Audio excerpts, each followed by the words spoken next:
Lo que me interesa en esta noche es que esas generaciones de jóvenes que no conocieron, por una cuestión lógica de edad, o mal conocieron o mal se informaron por lo que le dijeron sus padres, sus abuelos, sus amigos. Porque no le dijeron. Porque no le dijeron. No le dijeron. Nosotros hemos decidido tomar como ejemplo de honradez el mejor presidente constitucional que tuvo este país. Sí. Y no lo voy a decir estando... ¿Está grabando usted? Sí, perfecto. Estoy grabando. ¿Y cómo estaré grabando? Que esto no lo voy a cortar. No. Lo digo aunque la hija, Emma Silvia Ilia, esté junto a nosotros y haya sido tan amable de abrirnos las puertas de su casa en un momento de su vida muy difícil, en un momento de su vida donde un enemigo que uno nunca quiere que llegue, llegó, que es la soledad, golpeó y se metió, porque la soledad se mete sin pedir permiso. La soledad abre todas las puertas, ella tiene las llaves de todos, y a todos nos va a llegar. Por eso el agradecimiento es doble. Y esta noche vamos a conocer al doctor Ilia, ser humano, persona, médico, su vida y su honradez, de la boca de la única persona que puede decir las cosas como realmente son. Y así van a quedar plasmadas en este audio que quedará para siempre en el aire y lo recibirán, vaya uno a saber cuánta gente. Así que, doctora Ilia, tanto Alicia como yo le estamos inmensamente agradecidos. Y la primera pregunta es así como debe ser. ¿Por qué no le cuenta a la gente quién era realmente el doctor Ilia? Bueno, amigo, es medio difícil lo que me está pidiendo, porque Ilia era un hombre misterioso, recóndito, difícil de conocer. Él no se daba a conocer, creo que no le gustaba mucho que lo conocieran, no le interesaba. Y una rara avis. Así que lo poco que yo sé de él, se lo puedo contar. Yo viví con él, pero viví y no viví, porque fue un padre ausente. Gracias a Dios. Yo soy fanática de los padres ausentes, y fue un padre ausente y muy presente, un padre ambivalente, digamos, porque su presencia era una especie de sombra, que era la hija, cuando yo nací, del vicegobernador, del caudillo, del sabio, del médico, del servidor. Y por otro lado andaba por los caminos del mundo y pasaba poco por casa. Yo recuerdo que una vez tenía como 7 u 8 años y papá me tocó el pelo, yo en esa época tenía muy lindo pelo, me dijo: ¿y vos, nena, cuántos años tenés? Y le dije: papá, 8, y no me preguntás cómo me llamo, porque papá no estaba nunca. Siempre estaba en la presencia de mi madre, que mi madre estaba muy enamorada de él, mi amor, todo el tiempo mi amor, y siempre lo traía. Pero era como un fugitivo, era como una sombra. Yo después tuve la oportunidad de tener indios viviendo en casa, porque mi segundo marido, Cordeu, que ha muerto hace poco, se ocupó siempre de los indios del Gran Chaco, y los tuve acá viviendo algunos a veces, y me hacían acordar mucho a mi padre, porque los cazadores recolectores son gente que también son sombras, no hacen ruido, no se ve dónde comen, no se ven dónde están. Entonces usted le preguntaba siempre a la empleada dónde está Bruno, por ejemplo, y decía: doctora, a lo mejor están con las plantas, no sé, por ahí debe andar Bruno, no se sabe. Él nunca se sabía dónde estaba, tampoco en la casa, era misterioso, callado. Entonces mis recuerdos son así, de un hombre extraño, que la miraba y que más o menos éramos, como yo siempre digo, amigos de miradas. ¿Cómo le contaba a su papá que fue su infancia? Nunca contaba nada. Él no contaba, yo después me enteraba. Pero él ha llegado a contarla. ¿A quién? No sé, no creo. ¿Sí? Bueno, hubo antecedentes periodísticos de que él, inclusive antes de asumir, me acuerdo a la revista Panorama, si no me equivoco, él brindó una entrevista contando ahí en Pergamino, sí, donde vivía, la vida de la chacra. Puede ser. Su vida en la cual nunca le faltó nada.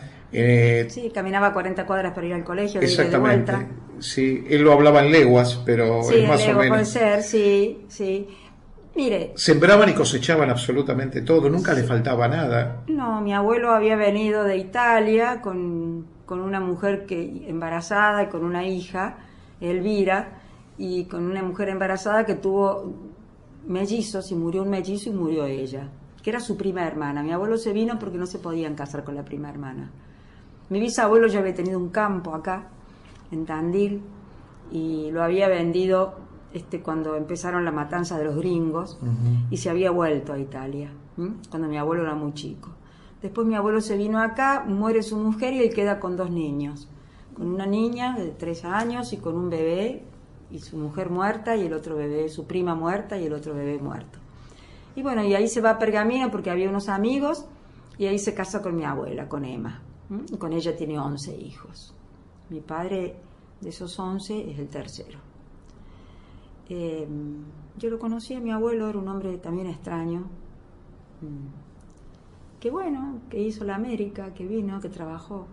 ¿De qué estaba orgulloso Mira, Arturo? no se sabe, misterio. No sé. No, nunca hablaba de esas cosas. No sé de qué estaba orgulloso. Creo que de la lucha, del esfuerzo. Porque mi abuelo había tenido el tino de... No le gustaba el campo a él. No le gustaba para nada.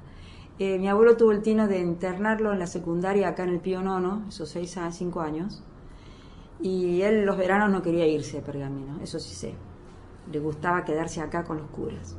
Él adoraba a los salesianos y no le gustaba irse de la chacra porque en la chacra lo hacían trabajar, ordeñar la vaca, y como era intelectual, mi abuelo decía el intelectual, él se metía arriba de una parva y leía un libro y no quería bajar, y mi abuelo que andaba con un látigo en la bota lo bajaba, ¿no? Bueno, entonces no le gustaba eso, le gustaban los curas. Yo alguna vez le dije tendrías que haber sido cura, y él me miró y se sonrió, pero tenía todas las características de un cura y la facha de un papa, y cuando saludaba, no saludaba como por ejemplo Perón, que saludaba tipo Gatica, vio, con los brazos levantados. Mi padre saludaba bendiciendo. La infancia de él es un poco así extraña. Y yo alguna vez le pregunté, ¿por qué te gusta? Porque a veces tengo que ir al colegio Pío Nono a entregar diplomas, porque a ese colegio fueron Gardel y Seferino Namuncura, ¿no? Como personajes. Y yo a veces tengo que ir a dar premios y demás. Era muy buen jugador de fútbol. Era muy gran deportista, era muy buen deportista. Y él siempre decía que todo lo estoico era un hombre estoico, que todo lo estoico lo había aprendido de los curas, que lo hacían levantar a las 6 de la mañana y bañarse con agua fría en invierno. Y eso lo adoraba, porque él era un hombre que nunca tuvo sobre todo, ni suéter, ni nada. Él andaba con una camisa y con un impermeable a lo más, y no Sí, tenía nunca ni frío, ni calor, ni hambre, ni no, sueño, no jamás. hay fotos así, No, siempre no. de traje. No hay. Porque nunca le pasaba nada, nunca se enfermaba y nunca tenía ni hambre, ni frío, ni sueño, era un estoico. Y eso se los agradecía siempre, él estaba muy agradecido a la educación que había tenido en la secundaria. Sí, eso sí me acuerdo, esa es la parte que hablaba de la infancia. Otras cosas de la infancia no hablaba mucho. Saltamos un poquito de la infancia y nos vamos a esa vocación patriótica que él demostró siempre. ¿Cómo se imagina usted que le pudo haber nacido esa defensa terrible que él hacía de todo lo que era de su país, de todo lo que era de Argentina? No sé, en principio supongo que tenía que ver la carrera que eligió, la carrera de medicina que eligió. En el año 18 estuvo metido en la reforma universitaria, porque él casualmente iba con el siglo, o sea, tenía 18 años. Sí, cuando él entra a la facultad, él comienza con esto acá en Buenos Aires. Yo creo que tiene que ver, esa parte tiene que ver con la carrera que elige. Él elige una carrera de servidor público.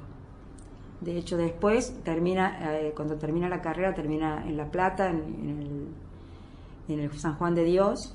Él demora varios años en hacer la carrera, él se recibe a los 28, porque era deportista, porque era jugador, era gran jugador de póker y muy buen jugador de caballos, que era famoso, que cuando no tenían plata se subían a los postes de la luz y miraban las carreras desde arriba. Entonces ahí quedó siempre una frase que siempre me acuerdo que decía: porque a mí me llamaba la atención que cuando íbamos juntos, yo lo acompañaba desde chiquita, y siempre preguntaba a la gente, ¿usted de dónde es? Bueno, Juan Pérez, ¿de dónde? De Salta, ajá.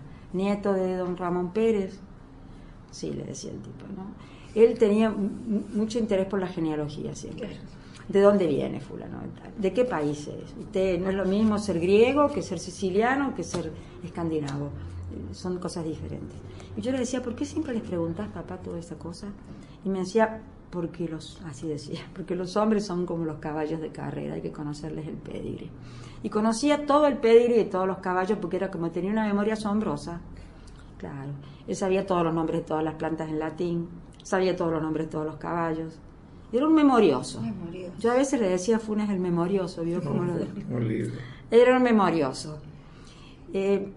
Esas son las cosas que yo me acuerdo de él, pero, a ver, muy secreto. Era un hombre secreto. No cualquiera. Creo que mi madre nunca lo descifró. ¿Y qué lugar ocupó en su vida lo material, el dinero? Mi padre, ninguno. No ninguno, en absoluto. Porque además, con los años... Bueno, yo recuerdo cuando éramos chicos, o sea, yo los primeros recuerdos de papá, yo gracias a Dios tuve la suerte de estar muy gravemente enferma a los 6 años, que casi me morí de un tifus, y ahí apareció papá, porque ya después del servicio gobernador, yo tenía 3 años y medio, nos deja en la casa de mi abuelo, nosotros en Altagracia, y se va a hacer política, y a hacer la especialidad a Córdoba, al Hospital Español. Y ahí hay una anécdota que la cuenta Gibré, el neurocirujano, que bueno, nos deja en la casa de mi abuelo, Arturo Martorell, el padre de mi madre, mi abuela, Mercedes Casvalder, tenían una hermosa casa en Altagracia, él era ingeniero, y él nos deja a mi hermano, a mí y a mi madre en Altagracia y se va, como siempre, se va a hacer su vida. Entonces se instala en el Hospital Español. Eso fue una etapa interesante de él. Se instala en el Hospital Español 4 años. Y bueno, y esta anécdota la cuenta Gibré en su libro, que dice que compartían la pieza, Ilia y él iba los fines de semana, yo lo veía a los fines de semana en Altagracia, papá. Bueno, él vivía entonces en Córdoba, en el Hospital Español, con Gibré. Gibré cuenta en su libro, que lo tengo ahí, sus memorias, que él era un chico pobre de Santiago del Estero, y compartía la pieza con mi padre. Mi padre los fines de semana iba a Altagracia a la casa de mi abuelo, a vernos a nosotros. Gibré vivía pobremente, tenía que mandarle plata a la madre, en el hospital le pagaban por hacer la especialidad. Gibré hacía neurocirugía y papá hacía ginecología, pero eran compañeros de pieza. Bueno, Gibré empezó a prosperar, y un día Gibré apareció con un traje marrón y le preguntó a mi padre, Arturo, ¿qué tal me queda el traje marrón? Y entonces papá le dijo, te queda bien, porque papá era muy parco. Bueno, pasó 1 año, 2 años, Gibré se compró un autito, se mudó de la pensión a un departamento con 2 amigos, podía mandarle plata a la madre, que era viuda, y a su hermana. Y entonces, a los 3 años de haber estado ahí, que había prosperado Gibré, le entra a cobrar su sueldo, y ella lo ve muy elegante, con el traje marrón, la que le pagaba en el hospital, y Gibré le dice, qué bien que me va, va fantástico todo esto, sería el año 46, 47. Entonces ella le dice, ay, doctor Gibré, ¿cómo no le va a ir bien a usted? Si hace 3 años que usted cobra 2 sueldos. Entonces ella dice, ¿cómo? Pero no sabe que el doctor Ilia le donó su sueldo a usted. El doctor Ilia no cobra su sueldo, se lo donó a usted. Entonces parece que Gibré se indignó y fue y lo encaró a mi padre y le dijo, Arturo, sos un mentiroso. ¿Qué tenés que meterte en mi vida? ¿Cómo que hace 3 años que me donás tu sueldo? Sos un mentiroso, no sos mi amigo. Indignado Gibré. Y mi padre le contestó, soy un mentiroso, el traje marrón te quedaba pésimo. Ese era mi padre. Secreto. Que una mano no sepa lo que hace la otra. ¿Cuántos viajes ha hecho por el mundo, don Arturo? No sé, muchos. Siempre viajó mucho. Era la diferencia que había entre él y los otros, todos los otros. Le gustaban mucho los países escandinavos, ¿no? Sí. Por su sociedad, más que nada. Mire, el asunto es así. En el 47, Bueno, en el 47 él se recibe de ginecólogo y como él había sido el médico pobre de Cruz del Eje, bueno, esto es una historia, le regalan una casa y después vamos a vivir a Cruz del Eje, hacen una colecta, un peso cada uno, y le regalan una casa. Pero previo a esto, en el año 28, cuando él se recibe de médico, que Rodríguez Jauregui, que era amigo de mi abuelo de Pergamino, que era amigo de Irigoyen, como mi padre era muy radical, se había afiliado a los 18 años, mi padre quería ir a Francia, a la Fundación Curie, creo, a estudiar, a hacer ciencia. Y entonces van a verlo y mi padre le pide a Irigoyen, dicen, pero a mí eso no me consta, eso, le pide ir a Francia a hacer ciencia, y Irigoyen le dice, sí, bueno, pero yo necesito un médico acá. Entonces saca un mapa y le muestra un lugar, Cruz del Eje. Mi padre ni idea, era de Buenos Aires mi padre, nada que ver. Y entonces dice que le sonó Cruz del Eje, mi cruz, mi eje, porque era medio místico así. Y dijo, está bien, pero soy un médico del ferrocarril acá. Entonces se va, deja su vocación, que era la ciencia, por la medicina. Se va ahí, está a los 2 años, cuando llega el 30 lo echan, porque el golpe contra Irigoyen, claro, lo echan y quiere volverse a Buenos Aires él, porque él era de Buenos Aires. Y entonces ahí los obreros le piden, doctor, quédese, porque era el médico de los pobres, ¿no? Y tanto le piden que, bueno, él se queda. Ahí tengo bastantes testimonios, por ejemplo, de una persona que se llamaba Antonia, que no sé, que se llamaba Ramírez, no me acuerdo el apellido. Él vivía solo en esa casa, año 34, 32.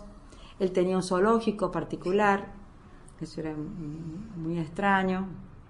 ¿Le gustaba era amante de los animales? Muy amante. Y en eso eran parecidos con mi madre. Ese era un parecido que tenían. Le gustaban a él las artistas, mi madre era artista.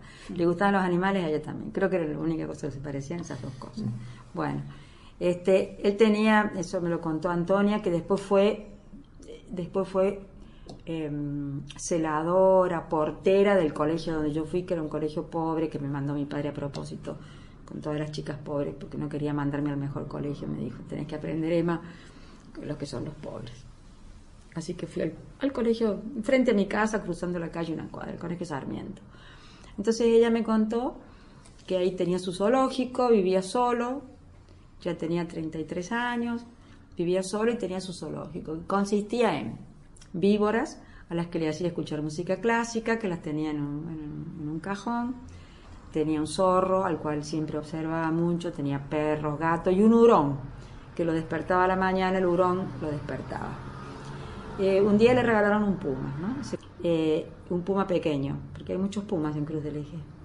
Bueno, él lo tiene al puma, el puma se hace amigo de todos los otros, y Antonia dice que estaba contento con el puma hasta que un día él llega y lo ve al puma encaramado en la tapia, mirando un bebé del otro lado. El puma ya era más grande, lo mira al bebé y entonces mi padre llega y se asusta porque piensa el puma un día va a pasar un accidente.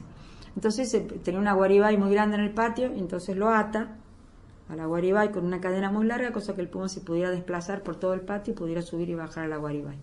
Pero un día llega y el puma se ahorcó, o sea, saltando se ahorca. Y eso fue un drama, parece, según me contó Antonia cuando yo era chica, que me contaba esos cuentos, porque era la portera de mi escuela. Y bueno, y eso fue un drama para él, creo que fue uno de sus dramas de juventud, que se equivocó ahí. Entonces siempre andaba con una pezuña del puma que la hizo embalsamar, y siempre andaba con la pezuña del puma en el bolsillo, como diciendo, yo maté al puma. Se sentía culpable. Absolutamente. Porque le había quitado la libertad. Sí. Y porque el problema de él era solamente el problema de la libertad. La comida nunca le importó, la plata no le importó, el problema era la libertad. Tanto es así que siempre, cuando yo era chica, mamá decía, Emma, ¿le pusiste cuando venía de diputado nacional, que venía toda la semana acá a Buenos Aires, le pusiste la pezuña? Sí, mamá, yo era la encargada de poner la pezuña en los diferentes trajes. Tenía 2 trajes, por otra parte no tenía más. Y bueno, y el día que asumió también, que él asumió con traje, porque fue el primer presidente que no se puso frac. Y ahí también me dijo, mamá, ay, sí, mamá, ya está, la pezuña ya está puesta, ¿no? Ese era su símbolo. Bueno, llega a Cruz del Eje en el año 32, por ahí llega un rubio estupendo, buen mozo, a ser el jefe de la usina de Cruz del Eje. Era un dinamarqués, ingeniero. No sé si era ingeniero o algo menor que ingeniero, pero tenía que ver con la ingeniería. Se hacen muy amigos, por supuesto, y el dinamarqués estupendo se casa con la chica más rica de Cruz del Eje. Y se hacen íntimos con mi padre. De hecho, por ejemplo, eran maniáticos de Marlene Dietrich, y mi padre tenía un auto viejo, un Ford viejo, y no sé, se cuenta siempre que una vez yendo corriendo para ir a ver una película de Marlene Dietrich, se vuelcan en un puente, se van corriendo los dos, el dinamarqués y mi padre, a ver la película, dejan el auto en el puente, tirado. Era viejo ya el auto en realidad. Mi padre manejaba muy mal, un desastre. Una vez creo que hasta mató un chico, sí, un chico que se le metió abajo, que después él le dio un puesto de portera a Elena, la madre del chico, bueno, porque el chico se le metió abajo. Pésimo manejaba. Entonces dejan el auto, se va a ver la película de Marlene Dietrich, nunca va a buscar el auto, y lo toma un señor Riachi, que era el dueño de un kiosco.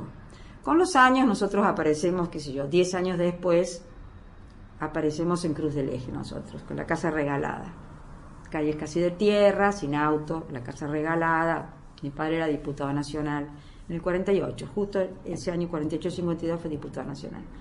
Y me acuerdo que íbamos al cine con mamá porque me llevaba a ver todas las películas prohibidas, porque como era el señor del doctor, qué sé yo, del diputado, me dejaban entrar a mí a los 11, a los 8 a ver películas prohibidas. Yo iba con mamá feliz y siempre pasaba un auto que nos llenaba de tierra y mamá decía, ahí va Riachi con el auto de tu padre. Y yo decía, mamá, pero nosotros no tenemos auto, ¿y por qué no le pidió el auto a Riachi? Porque tu padre es así, nunca le pidió el auto. O sea, era así, no le importaban las cosas. Bueno. ¿La política le dio o le sacó? ¿Qué fue lo que le daba, lo que más hizo? No se preocupe, todo le daba, yo creo que sí. Él se nutría de cualquier cosa, amigo. Se podría nutrir de una piedra, sí.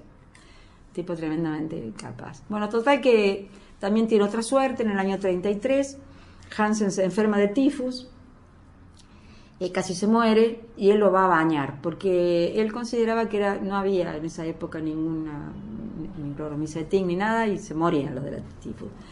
Pero que esas fiebres tan altas bajaban con los baños, y él estaba muy acostumbrado a bañar a la gente. Creía mucho en eso, bueno, y lo baña a Hansen, y Hansen le dice, si me salvas, te invito a Dinamarca un año a mi casa. Y lo salva.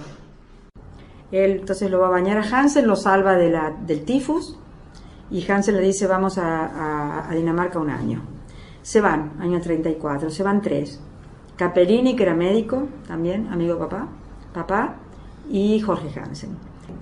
Se instalan en Copenhague, mi padre, que era muy deportista, siempre andaba en bicicleta, se pone de novio con la hermana de Hansen, le gustaban las danesas, le gustaban las alemanas, las rubias, las danesas. Bueno, andaba en bicicleta en el Tivoli. Entonces un día Hansen le dice, ¿sabes con quién estás andando en bicicleta vos? Sí, con un señor mayor con el que hablo en francés. ¿Por qué? Dice, pero sí es el rey de Dinamarca. Entonces papá dijo, es el rey de Dinamarca, claro.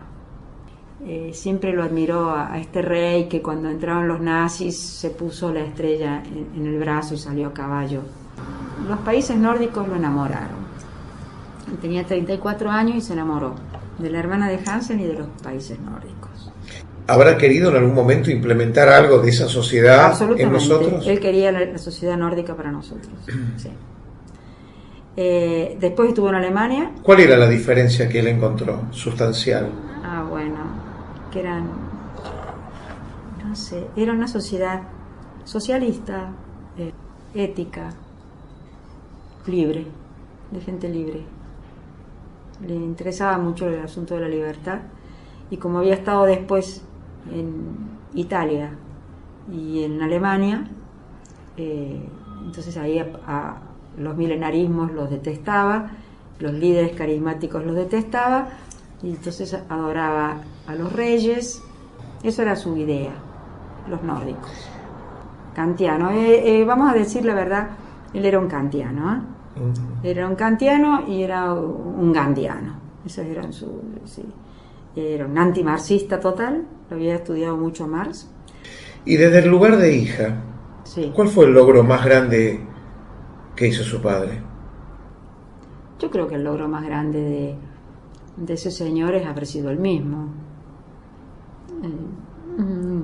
¿Nunca cambió? No, él sabía quién era.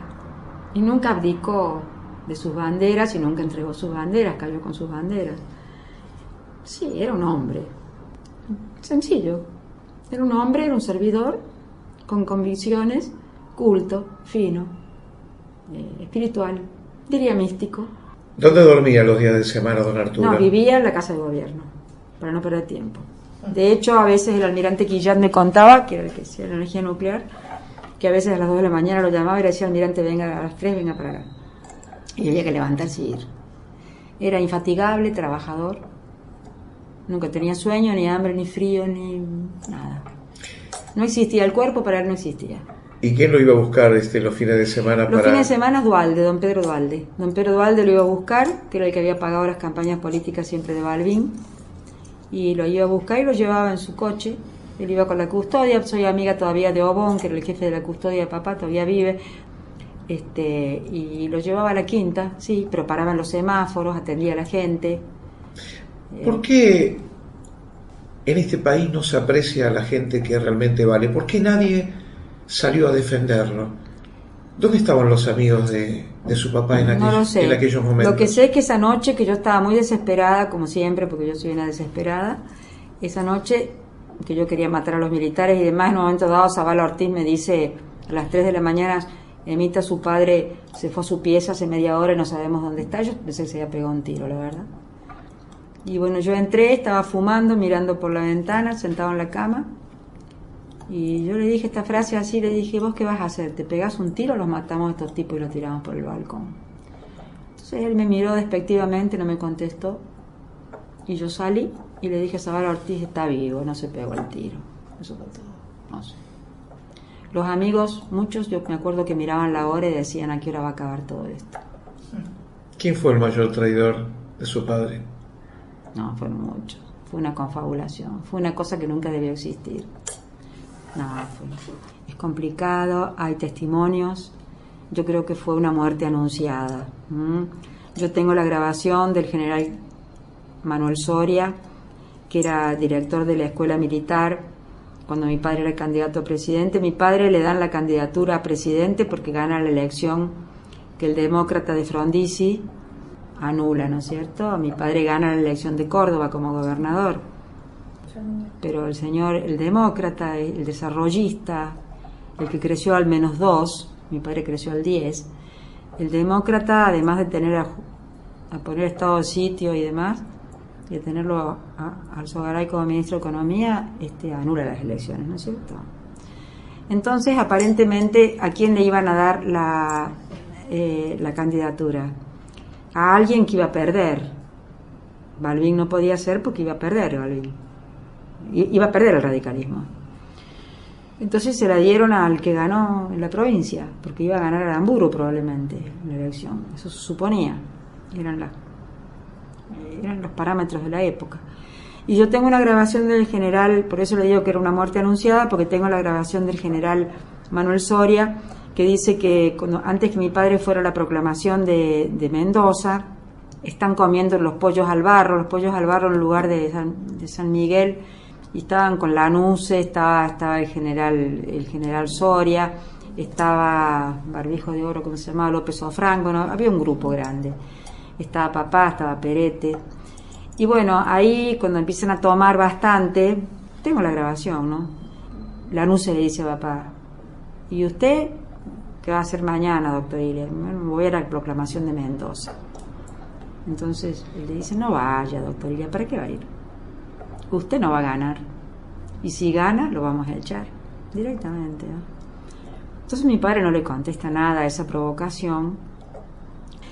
Era un hombre educado, pero ya era una muerte anunciada. Los radicales no podían volver y el candidato era Aramburu. Pero ¿qué pasa?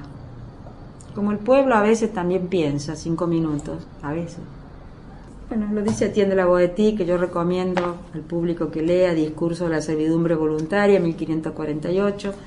Yo estaba acá, yo votaba acá, estaba en la esquina de aquí, vivía con 6 amigas en el departamento, estudiábamos Derecho, ellos estaban en Cruz del Eje, votaban allá, yo votaba aquí, y bueno, esa noche de la elección hablábamos por teléfono y mamá me dice, vamos perdiendo, Emma, y yo en un momento dado, no había las facilidades que hay ahora.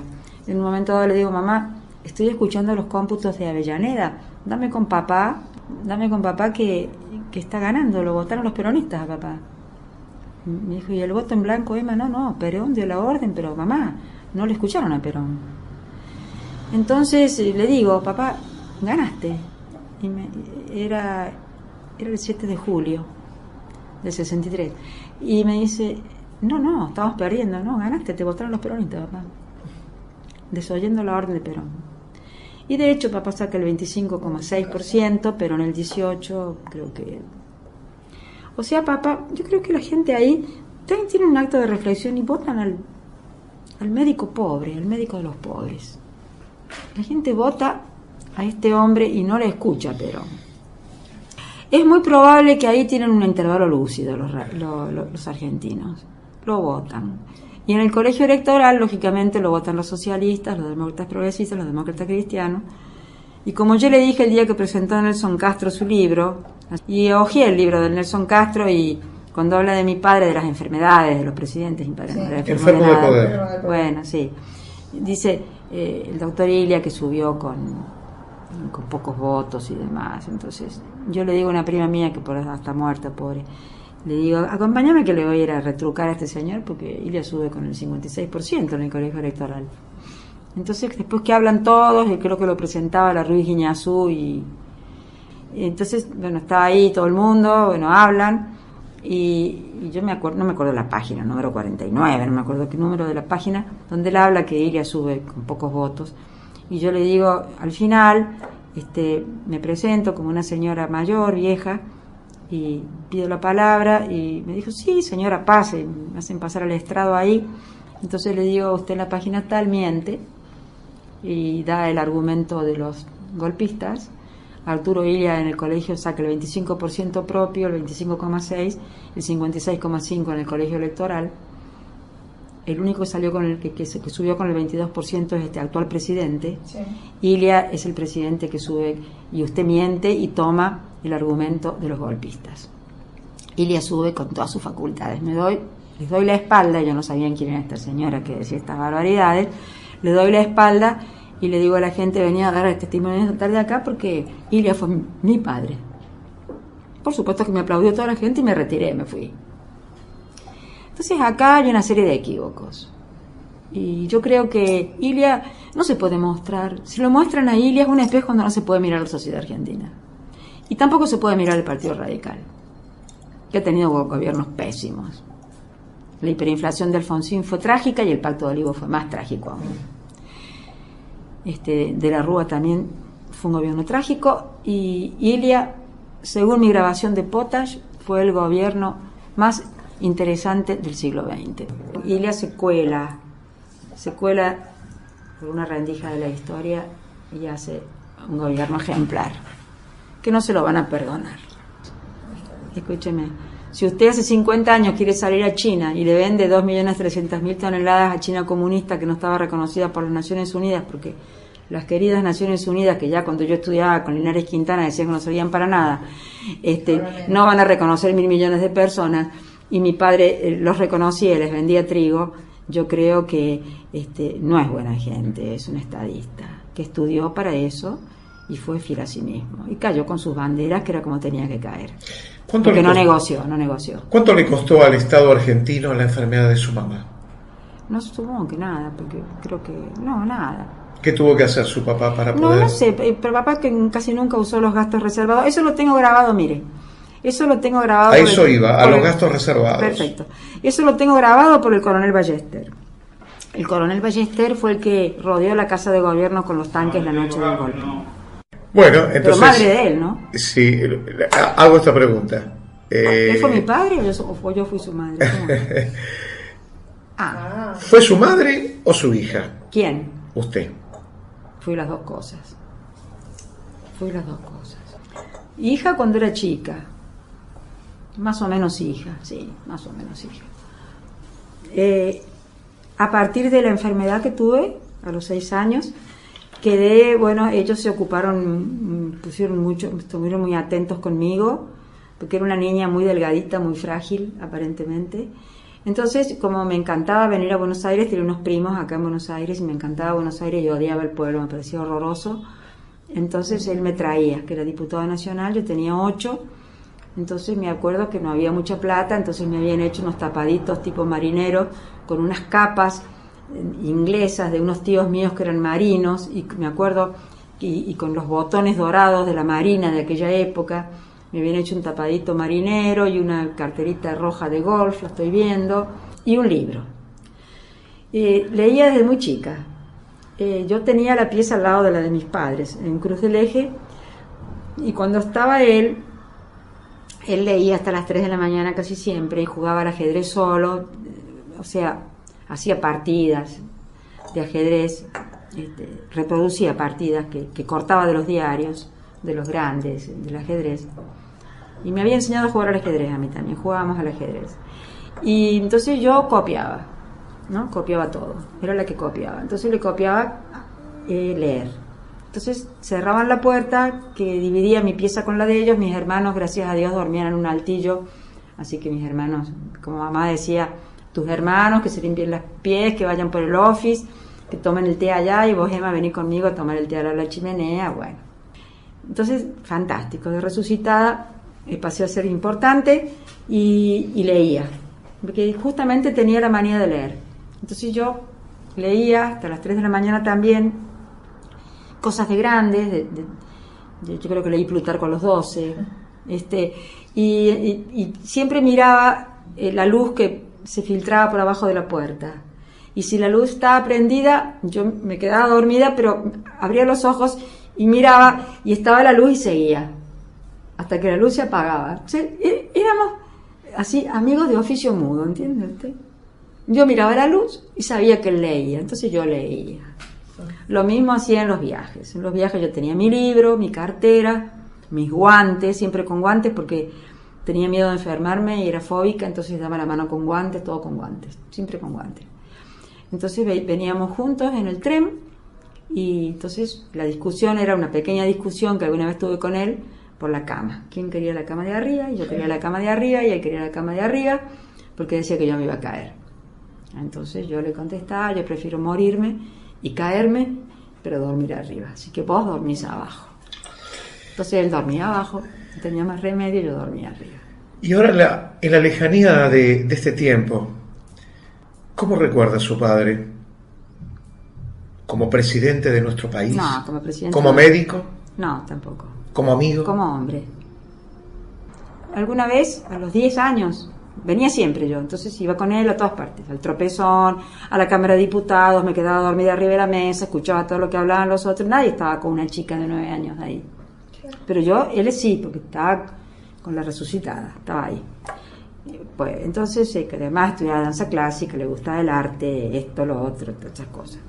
Entonces, alguna vez pasábamos por una obra en construcción, por ejemplo, recuerdo a los 9 años, entonces yo me quedaba atrás para que él pasara primero.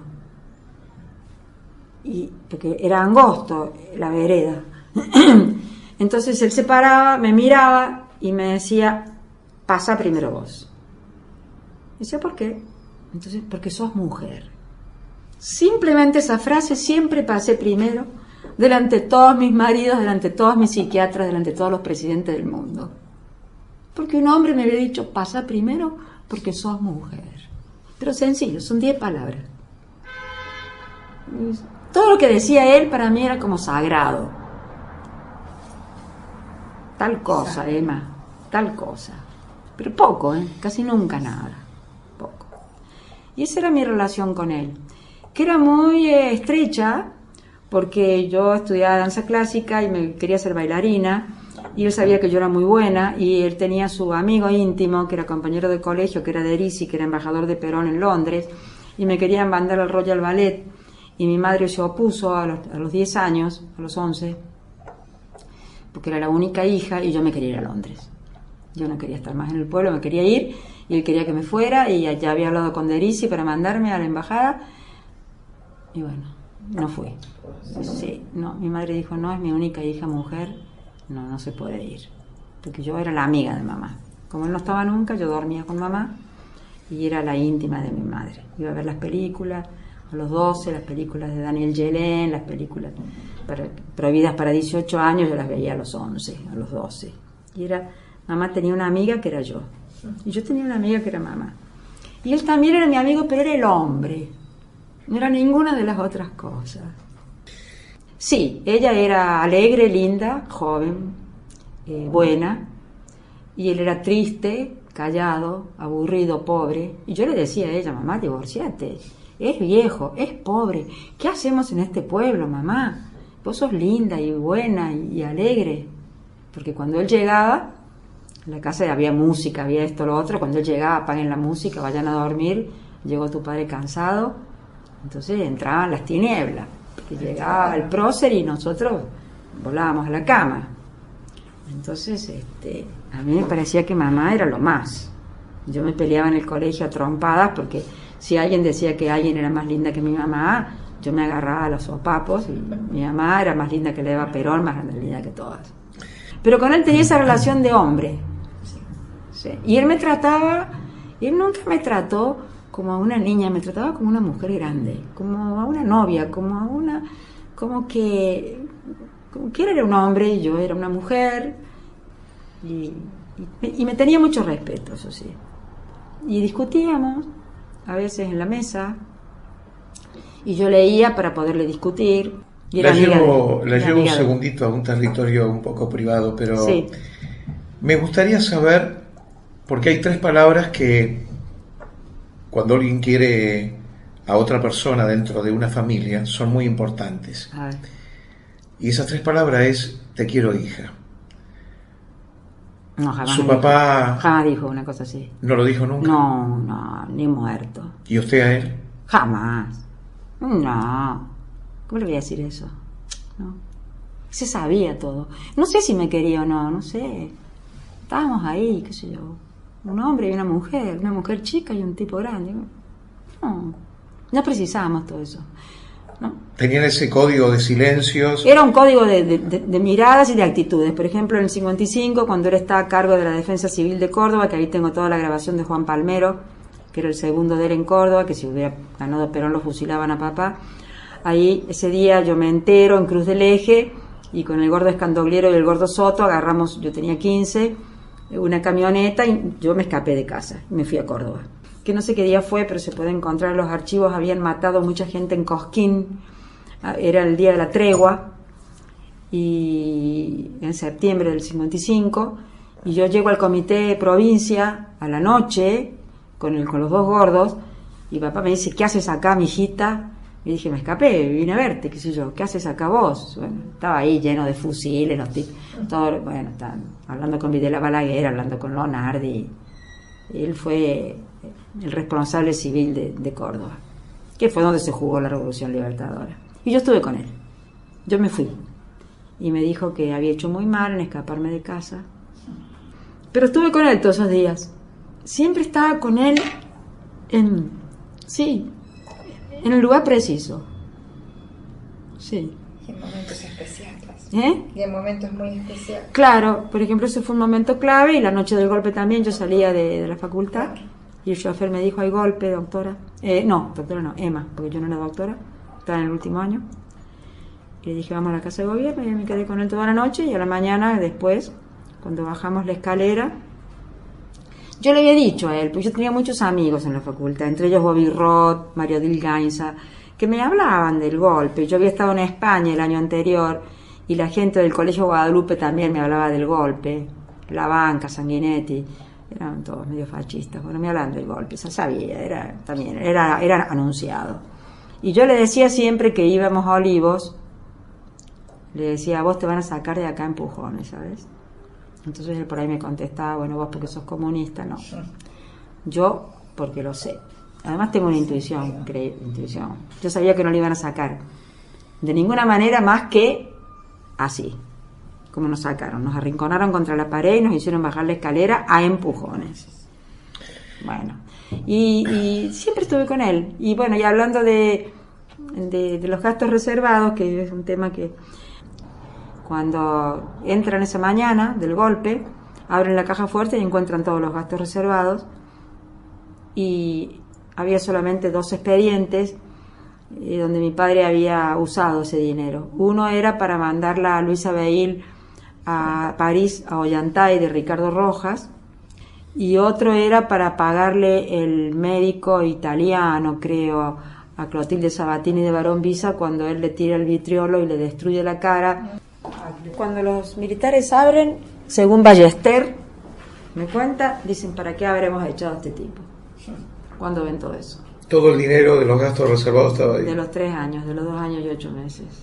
No los toco. De hecho, después del golpe, que esa mañana bajamos la escalera ahí, después que nos empujaron y qué sé yo, él se va en el auto de Alconada a la casa de mi tío, a Martínez, y me dice a mí: anda a la quinta y saca todo. Mamá estaba muriendo en Estados Unidos, mi hermano estaba con ella porque estudiaba medicina, se quedó con ella. No estaba muriendo, estaba grave. En realidad la habían operado, estaba grave. Murió a los 2 meses cuando volvió. Y bueno, yo voy con mis amigos, tipo Armada Brancaleone, me voy para allá y a sacar todas las cosas, las saco, las pongo. Bueno, y ahí tengo un montón de incidentes que están contados en la obra de teatro también, que cuando le pido agua, los mucamos me dicen: señora, ¿le podemos dar un vaso? Saque agua de la canilla de afuera, no le podemos dar agua, no le podemos dar nada. Está bien. Yo iba con el vaso y sacaba de la canilla de afuera el agua. Sí. Y yo tenía 26 años, ¿no? Sí. Y tenía que comandar todo eso y veía todos los animales que habían matado y veía la ropa que habían robado.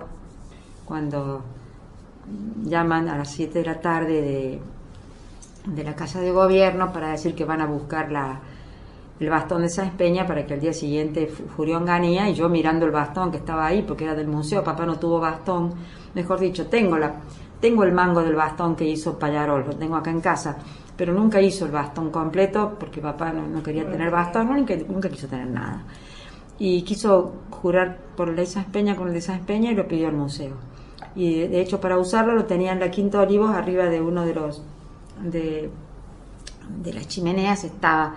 Bueno, y ahí esa noche yo mirando el bastón les digo: acá no hay ningún bastón, señores, lo vamos a ir a buscar igual. Dicen: vamos para allá, perfecto, venga. Entonces yo ahí lo envuelvo en un vestido de Marilú, me acuerdo, se lo doy a Roberto Hurtado de Mendoza, que era el hijo de Mariano Hurtado de Mendoza, el ingeniero que le había escrito Petróleo y Política al señor Frondizi, que él no lo escribió, por supuesto, y él se lo lleva.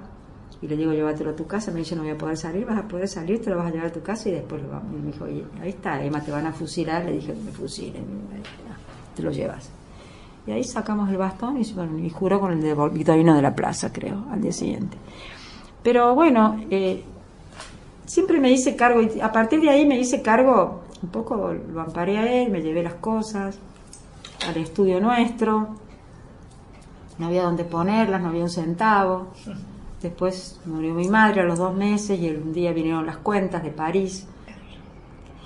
Pero él no se dejaba acompañar, porque no era viejito, era... Él era, como dijo Perón, que fue muy bueno lo que dijo Perón, era un joven disfrazado de viejo. Claro. Porque si usted se disfraza de joven, da mucha envidia. Y si se disfraza de viejo, pasa inadvertido y no lo consideran tan peligroso. Claro. Entonces era tal cual, él no había por qué acompañarlo, ni siquiera cuando murió. Cuando murió prácticamente fumando, sentado en la cama, sin importarle nada. ¿Cree que fue feliz? No, porque la felicidad era una palabra que le parecía muy tonta. Yo una vez, La cambio, ¿habrá cumplido los sueños que él se habrá propuesto? No tengo idea, es probable que sí, pero la felicidad no está dentro de su cálculo. Él prefirió el sacrificio. Como dice Nietzsche, vio que hay una frase que dice Nietzsche: si tengo que darle un consejo a un amigo, le digo que sufra. También dice: todo lo que sufre quiere vivir.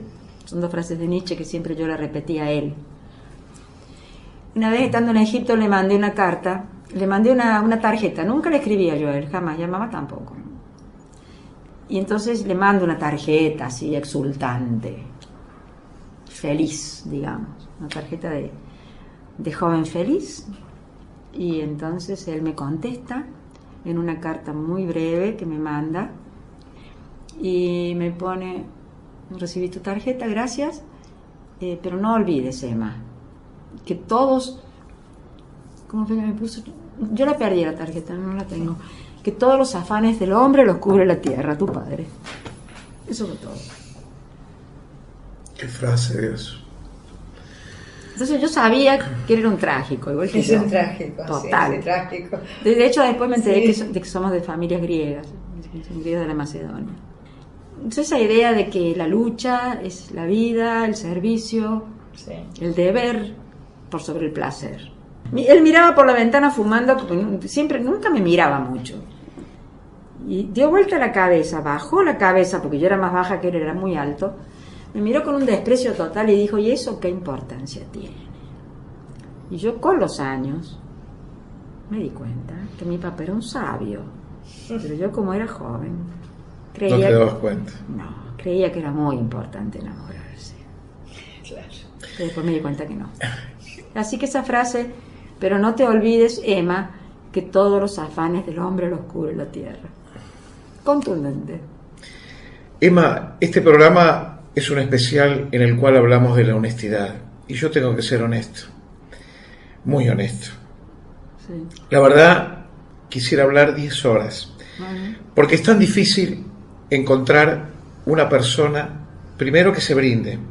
Y segundo, hablar de alguien que tiene tanto. Porque cuando de una persona se habla tanto, es porque esa persona fue grande. Si no, con pocas palabras se define. probable. Cuando de alguien hablamos tanto, es porque su amor ha sido infinito, su entrega ha sido grande. Yo estoy muy feliz de haber estado acá. Ah, bueno. No, y lo invito a que venga a hablar más, venga mañana, quédese a dormir. Ojalá pudiera. ¿Por qué no? Tengo 2 camas. Por quedarse. Mire, a mí siempre me pareció un tipo interesante. Yo, como le decía a mamá, yo no sé si me hubiera casado con mi papá, creo que no. Me gustaban los rubios a mí. Como yo era media negra, sí, me gustaban los rubios. Pero que era interesante y que era hombre, ninguna duda. Después conocí muchos otros. Conocí 2 o 3 hombres: el rey Faisal, De Gaulle, papá y Nasser. Y después, para mi gusto, pare de contar. No sé, me hubiera gustado conocerlo a Winston Churchill, que era mi amor, ¿ves? Con Winston me hubiera casado contenta, por más que era gordo. Pero con Winston me hubiera casado, sí. Pero era inteligente e inglés. No, pero no era solamente inteligente, era artista. Hacía parques, hacía jardines, pintaba. No. Además, era un genio total. Era el tipo que se dio cuenta quién era Hitler. Mi padre también se dio cuenta quién era Hitler. O sea, como dice el poeta T.S. Eliot, ¿vio? Vi la escena y predije el resto. Mi papá miraba a una persona y ya sabía quién era. No precisaba, mire, ni que hablara. Si entraba mi padre a un lugar, se ponían de pie automáticamente y no se sabía por qué. Era algo raro. Sí. Era un personaje interesante. Yo creo que la sociedad argentina merecería conocerlo, pero lo van a tapar. Porque a nadie le conviene, Ilia. No pueden competir, imposible. Con un hombre que va a bañar la gente a la casa, ¿cómo van a competir? Con un hombre que tiene todo y no roba, que tiene todo en la mano, con un hombre que quiere hacer una federación con Chile para salir a China hace 50 años y se da cuenta que los chinos son importantes y las Naciones Unidas creían que no eran importantes. ¿La política era más sucia antes? ¿Lo es ahora o siempre fue igual? No la conozco. Gracias a Dios me preservé de la política porque soy artista y porque... Me refiero a por No, todas sí. estas traiciones. No tengo idea, traté de preservarme, o sea, a los efectos de, no sé, de ir por otro camino también. Yo tengo un camino de escribir, de pensar, de leer. No tengo idea, amigo. Cuidado con Ilia. Pero, como yo siempre le digo, que es una frase que le gustaba a Lombardi, es como el Cid campeador, les gana la batalla después de muerto. Y es así. Un cadáver puede ganar ¿Quién está muerto? ¿El que está vivo gritando o el que está muerto callado? No entiendo, no sé. Es un ser especial que habría que estudiarlo. Pero bueno, tengo el privilegio de tener sus genes. Bueno. ¿Y su corazón? No. Y un poco lo tiene. Yo me doy cuenta que sí. No. Emma, la emoción tiene un precio. Y Bueno. yo no... Las viejas no somos me emocionales. sentiría bien, no Las me viejas sentiría somos bien. emocionales. No, Sí, somos no. emocionales. Sí, absolutamente. Junto con Alicia queremos agradecerte la gentileza que has tenido con nosotros. No faltaba más. Por Y- mí hablaría hasta pasado mañana, me voy a quedar sola, aburrida acá. No, Peor. ojalá pudiéramos venir todos los días, pero Bueno, cuando quieran. esto ha sido una maravilla. cuando quieran. A ver, Quiero esto- prometerte Sí. algo y te pido 1000 disculpas si te tuteo. No.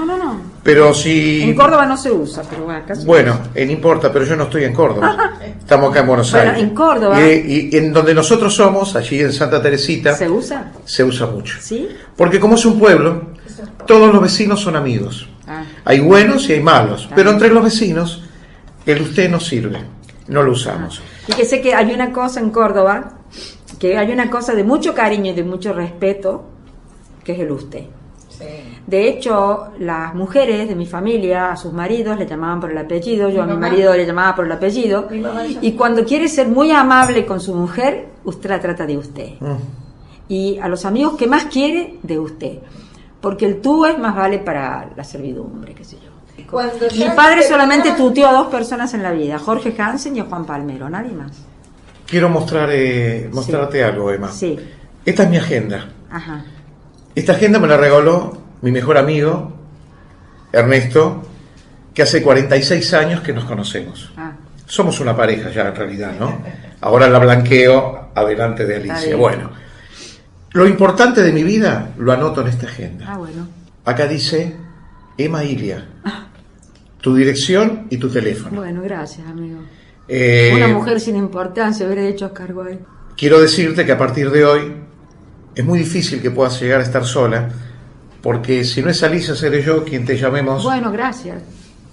simplemente me para ver encantaría. cómo estás y Perfecto. simplemente Sí. para que vos sepas que estamos. Sí, estamos. Porque hoy, como me ha pasado ya otras veces, y doy las gracias, como te lo dije fuera de este micrófono, que este programa a mí es como que me hubiese salvado, porque me permitió conocer un mundo que yo desconocía y que lamento no haber descubierto antes, porque este mundo me permitió conocer buenas personas, porque yo sabía que había, yo sabía que existían, pero uno en su trabajo, en su empleo, que está enfrascado en ese escritorio, a lo mejor con ese teléfono y encerrado entre esas 4 paredes, no tiene mundo. A mí este programa y la radio me permitió salir al mundo, como hoy que salimos y vinimos hacia aquí. Y hoy se a van, verte. y esta noche se vuelven para allá, ya se vuelven. Ahora nos A mí no me volvemos. gusta A la mí idea, tampoco, a mí no me tampoco. gusta para nada Ah, porque para estamos nada. sin dormir.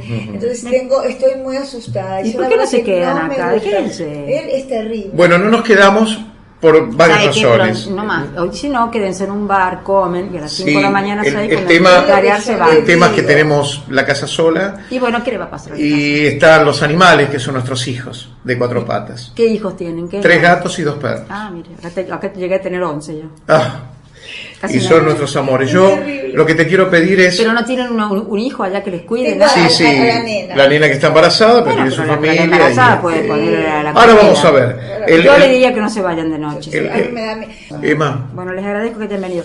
antes que me olvide, ¿Qué? lo más importante. ¿Cuál? Gracias por estar en el programa. No, no faltaba más a mí. Somos un programa pequeño, pero que tenemos la suerte de que nos escucha mucha gente. Perfecto. Y Está bien. vamos a compartir esta pequeña amistad que tenemos Perfecto. con muchos. Bueno. Y eso es muy fantástico. bueno. Mire qué bonita la frase última con la que terminó el discurso. Tu padre es fanático de Cervantes, yo no. Para terminar, hago también mías aquellas palabras de Cervantes que él tanto amaba. La mayor gloria de un hombre es ser enterrado con honor por su hijo. Claro.